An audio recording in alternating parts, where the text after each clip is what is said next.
Hello दोस्तों, एक बार फिर से स्वागत है आप सभी का।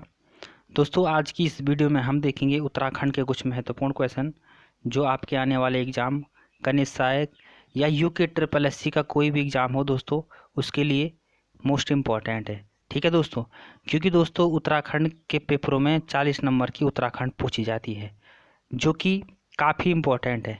ठीक है दोस्तों, तो चलिए दोस्तों शुरू करते हैं आज के क्वेश्चन।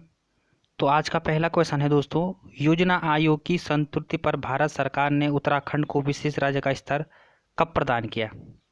तो क्वेश्चन में पूछा जा रहा है दोस्तों कि उत्तराखंड को विशेष राज्य का दर्जा केंद्र सरकार के द्वारा या भारत सरकार के द्वारा कब दिया गया। तो इसका सही आंसर हो जाएगा दोस्तों 1 अप्रैल 2001। ठीक है, और दोस्तों उत्तराखंड राज्य का गठन कब हुआ था, तो 9 नवंबर 2000 को।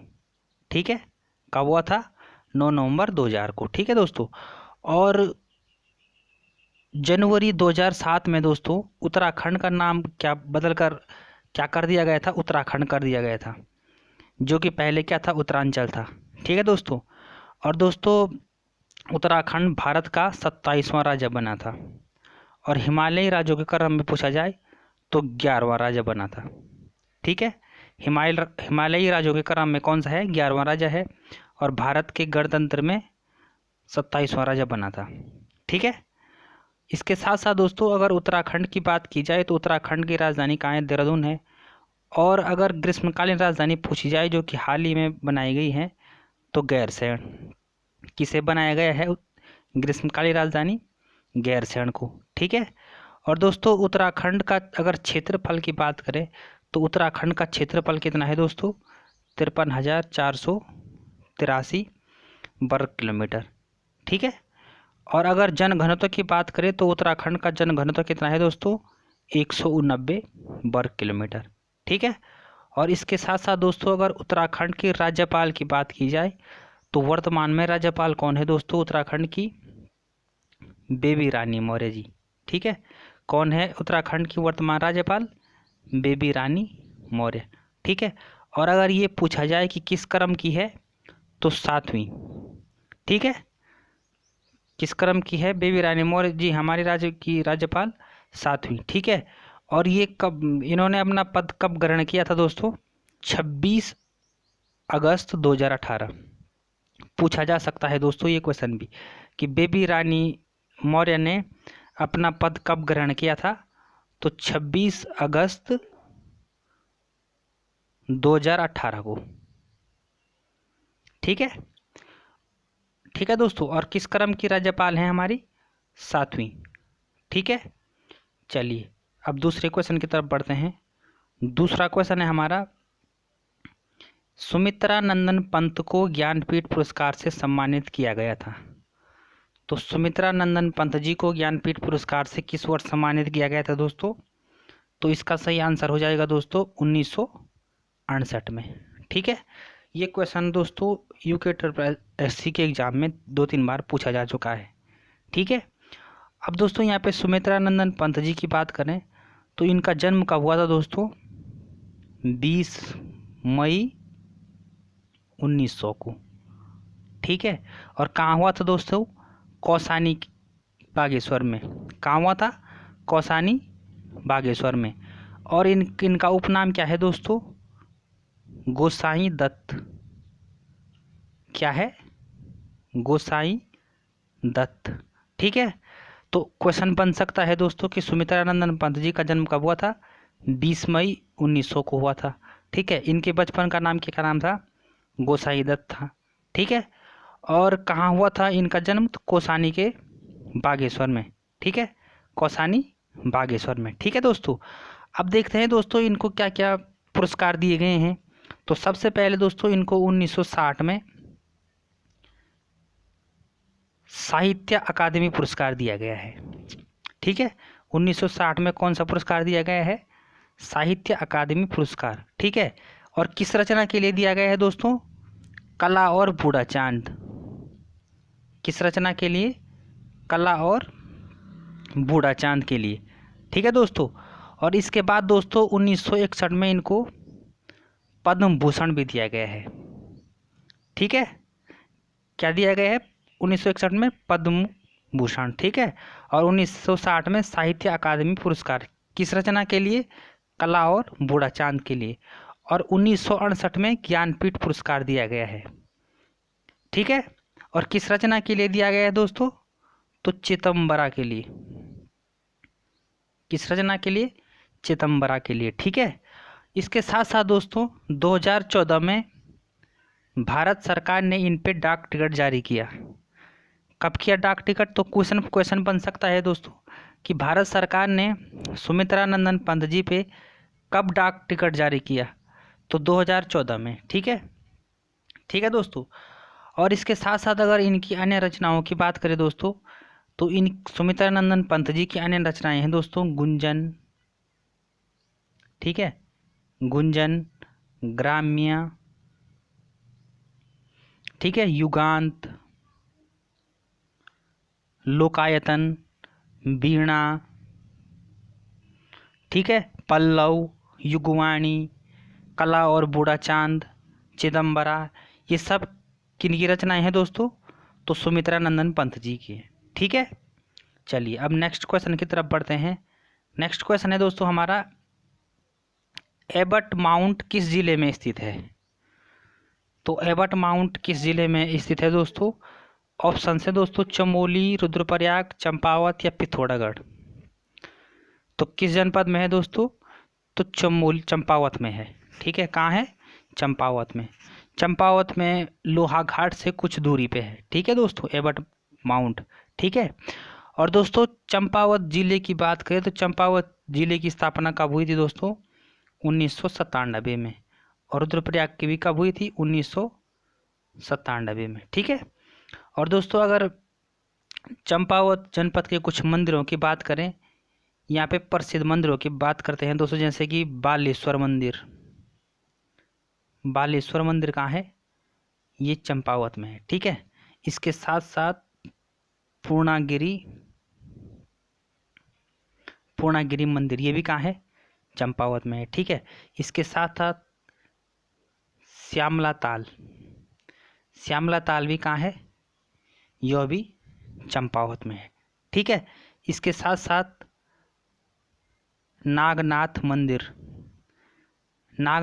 भी कहाँ है दोस्तों, चंपावत जनपद में है, ठीक है। चलिए अब नेक्स्ट क्वेश्चन की तरफ बढ़ते हैं। और नेक्स्ट क्वेश्चन है हमारा, नगाड़े खामोश हैं नाटक के रचनाकार हैं। तो नगाड़े खामोश हैं नाटक के रचनाकार कौन है दोस्तों, गिरीश तिवारी गिरदा, ठीक है। कौन है, गिरीश तिवारी गिरदा, ठीक है। और दोस्तों अगर गिरीश तिवारी गिरदा के बारे में बात करें तो इनका जन्म कब हुआ था दोस्तों, 9 सितंबर 1945 को हुआ था। कब हुआ था, 9 सितंबर 1945 को, ठीक है। और कहाँ हुआ था दोस्तों, अल्मोड़ा में, ठीक है। और दोस्तों इनके पिताजी का नाम की बात करें तो इनके पिता का क्या नाम था, हंसादत्त तिवारी, ठीक है। क्या नाम था, हंसादत्त तिवारी। और माता का क्या नाम था दोस्तों, जीवंती देवी, ठीक है। ठीक है दोस्तों। अब दोस्तों जरा इनके कुछ प्रमुख रचनाओं की बात करते हैं दोस्तों, जो एग्जाम में पूछी जा सकती हैं, जैसे शिखरों के स्वर। कौन सी रचना, शिखरों के स्वर, ये किसकी रचना है दोस्तों, गिरीश तिवारी गिरदा जी की है, ठीक है। इसके साथ साथ दोस्तों हमारी कविता के आखर, ये भी किसकी रचना है, गिरीश तिवारी गिरदा जी की है, ठीक है। और इसके साथ साथ दोस्तों भारत दुर्दशा, ठीक है। नोट जरूर करें दोस्तों, आप क्वेश्चन एग्जाम में पूछे जा सकते हैं ये, ठीक है, भारत दुर्दशा। इसके साथ साथ दोस्तों धनुष यज्ञ भी किन की रचना है दोस्तों, ये भी गिरीश तिवारी गिरदा जी की है, ठीक है। तो आप ये इंपॉर्टेंट रचनाएं हैं, ठीक है दोस्तों, गिरीश तिवारी गिरदा जी की, ठीक है। और यहाँ पे ऑप्शंस में दोस्तों शैलेश मटियानी जी भी हैं, ठीक है। तो इनका जन्म कब हुआ था दोस्तों, 1931 को। कहाँ हुआ था, अल्मोड़ा के बाड़छीना में, ठीक है। और दोस्तों इनके बचपन का क्या नाम था, रमेश चंद्र सिंह मटियानी, ठीक है। ठीक है दोस्तों।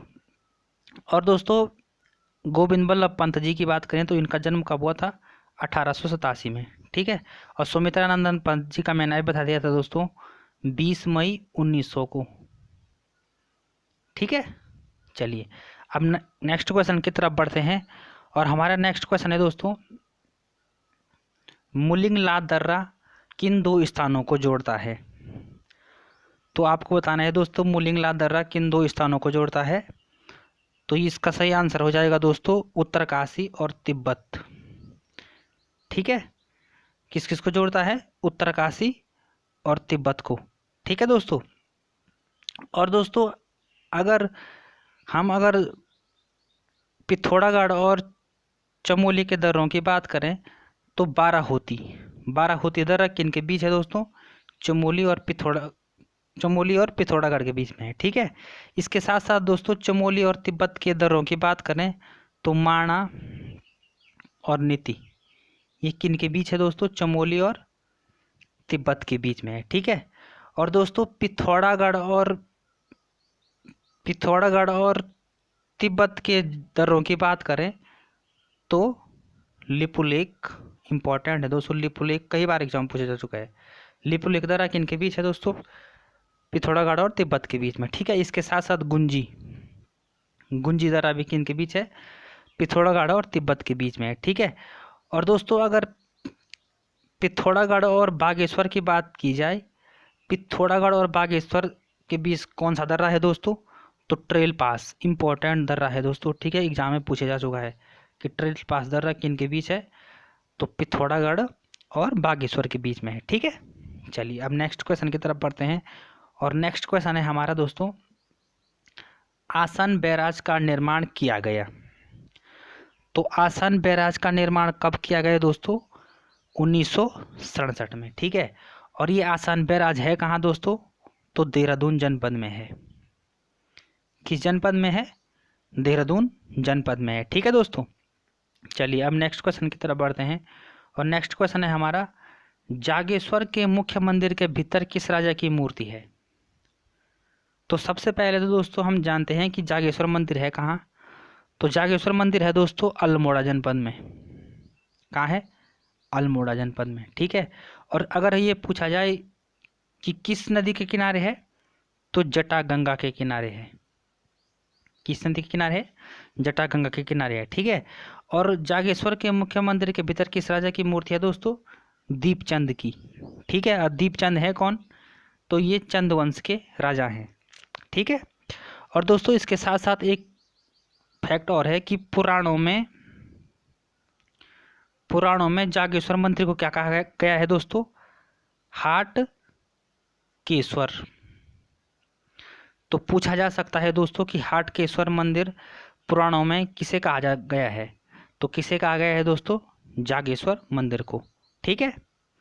बढ़ते हैं नेक्स्ट क्वेश्चन की तरफ। नेक्स्ट क्वेश्चन है दोस्तों हमारा, शंकर गुफा कहाँ है? तो आपको बताना है दोस्तों शंकर गुफा किस जनपद में है। तो ऑप्शन है दोस्तों देवप्रयाग, अल्मोड़ा, बागेश्वर या उत्तरकाशी। तो शंकर गुफा कहाँ है दोस्तों? देवप्रयाग में, ठीक है। और अगर देवप्रयाग की बात करें दोस्तों, देवप्रयाग किस नदियों के संगम पे है? अलकनंदा और भागीरथी की, ठीक है। और दोस्तों देवप्रयाग को सुदर्शन क्षेत्र भी कहा जाता है। क्या कहा जाता है? सुदर्शन क्षेत्र, ठीक है, ठीक है दोस्तों। और दोस्तों 1946 में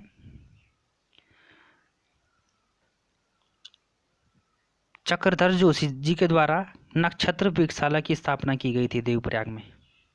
तो क्वेश्चन बन सकता है दोस्तों कि देवप्रयाग में नक्षत्र वृक्षशाला की स्थापना किसके द्वारा की गई दोस्तों?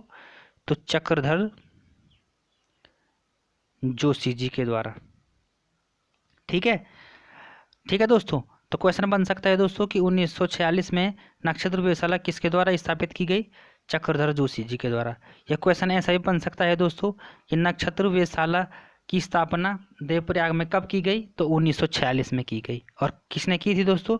चक्रधर जोशी जी ने की थी, ठीक है।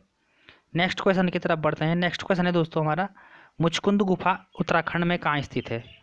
तो मुचकुंद गुफा कहाँ है दोस्तों? बद्रीनाथ के पास, ठीक है। और बद्रीनाथ है कहाँ? तो इस चमोली में है, ठीक है। और बद्रीनाथ मंदिर की बात करें दोस्तों, तो बद्रीनाथ मंदिर 4 धामों में से एक मंदिर है जो कि अलकनंदा के तट पे है। ठीक है, या अलकनंदा के किनारे है। ठीक है दोस्तों, चलिए नेक्स्ट क्वेश्चन की तरफ बढ़ते हैं। नेक्स्ट क्वेश्चन है हमारा, निम्न में से कौन बोक्सा जनजाति का त्योहार है? तो ऑप्शन है दोस्तों होगड़, डेलिया, गोटरे या उपयुक्त सभी। तो इसका सही आंसर हो जाएगा दोस्तों उपयुक्त सभी। ठीक है, तो ये सब त्योहार किस जनजाति के हैं दोस्तों? होगड़, डेलिया, गोटरे, ये किस जनजाति के त्योहार हैं दोस्तों? बोक्सा जनजाति के। ठीक है, तो दोस्तों आज की इस वीडियो में इतना ही। धन्यवाद।